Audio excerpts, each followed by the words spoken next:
Hello दोस्तों। आज का विषय है शिक्षा। शिक्षा जो ज़िंदगी बदल दे वही असली शक्ति है। आज मैंने इस टॉपिक को इसलिए चुना है क्योंकि हमने महसूस किया है कि हमारे समाज में शिक्षा की अहमियत के बारे में सभी जानते हैं, लेकिन बहुत कम लोग हैं जो जागरूक हैं और अपनी शिक्षा को निरंतर बरकरार रखते हैं। तो इस टॉपिक के माध्यम से आज अगर किसी एक में भी पढ़ने की चाहत जगती है तो मैं बहुत आभारी होंगी। कहते हैं कि अगर तुम किसी इंसान को हमेशा के लिए मजबूत बनाना चाहते हो तो उसे शिक्षा दो। शिक्षा वो ताकत है जो इंसान को अंधकार से प्रकाश की ओर ले जाती है। वो सिर्फ डिग्री नहीं बल्कि सोचने की ताकत, निर्णय लेने की क्षमता और अपने पैरों पर खड़ा होने का साहस देती है। भारत जैसे देश में जहाँ घर घर में सपने पलते हैं, वहाँ शिक्षा ही वो माध्यम है जो उन सपनों को हकीकत में बदलती है। कभी डॉक्टर APJ अब्दुल कलाम को देखिए, गरीबी में पले लेकिन शिक्षा के दम पर भारत के राष्ट्रपति बने। भीमराव अंबेडकर, जिनके पास ना साधन थे, ना समाज था, ना सम्मान था, लेकिन शिक्षा ने उन्हें इतना मजबूत बनाया कि उन्होंने पूरा संविधान लिख डाला। ये सिर्फ शिक्षा की ही ताकत है। शिक्षा वही है जो किसी भी काम को असंभव से संभव बना देती है। शिक्षा का मतलब सिर्फ स्कूल की 4 दीवारों में बैठना नहीं है।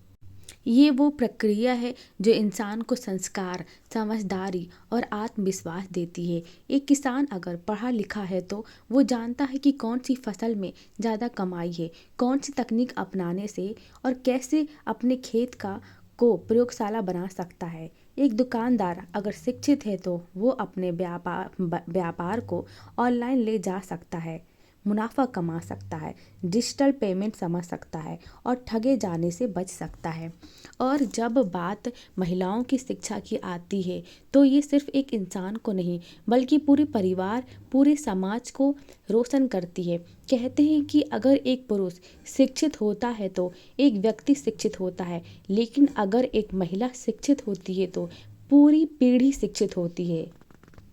रानी लक्ष्मीबाई, सावित्रीबाई फुले, कल्पना चावला, किरण बेदी, इन सब ने दिखाया कि जब महिला को शिक्षा मिलती है तो वे सीमाएं नहीं देखती, वो खुद सीमाएं तोड़ देती हैं।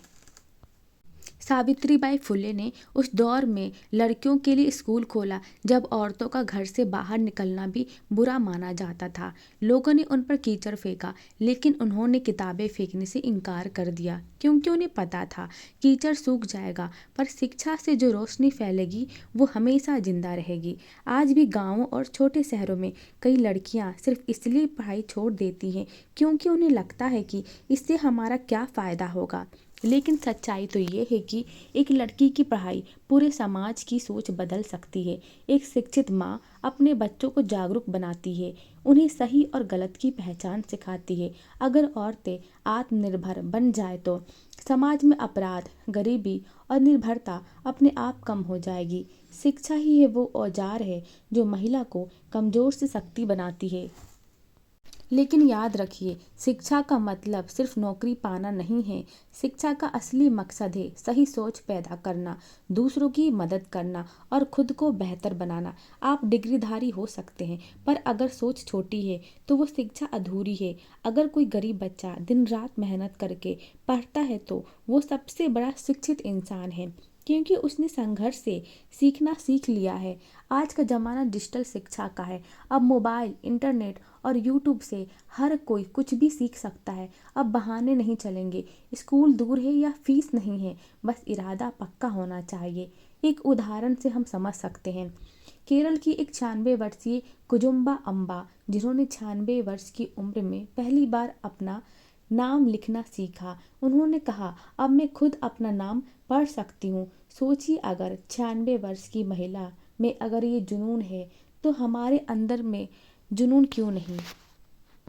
दोस्तों, शिक्षा सिर्फ किताबों में नहीं बल्कि हर उस अनुभव में है जो हमें बेहतर इंसान बनाता है।